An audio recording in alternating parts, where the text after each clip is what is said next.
Anje ekifo bw'okiteekawo nga kyakuyimba misana wiikendi basobola okujja kubanga era ebivulu nga Baati Valley olumu bakola essaawa 8 abantu ne bajja, naye kadongo kamu ekyo tubadde tukisuuliridde nnyo.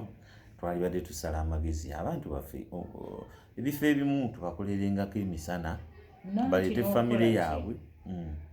Kadongo kamu okusookera ddala eno eriwo ebiseera bino nga tuvudde ku bali abaagenda tulina okwekwata ewamu naddala ffe abaludde mu kisaawe ne tutandika okuzannyira mu nnyimba okuzzaamu emizannyo.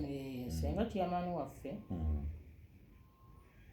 DJ Ekikoofiira abadde atukolamu omulimu ne tuba nga twetendeka emizannyo basebbaale baani meeya bagumulaasi abayimbi ab'edda ne tusobola okulaga abantu kubanga ate era ab'edda ekyokukola tukimanyi, kukiteeka buteesi mu nkola.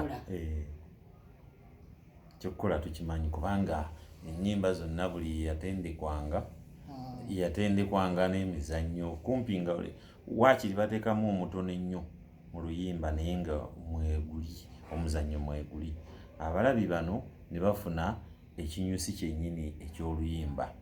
Tukyagenda mu maaso, mwe mumanyi kye muli mpanze ensolo mbayigira nsava basebo ne bannyabo.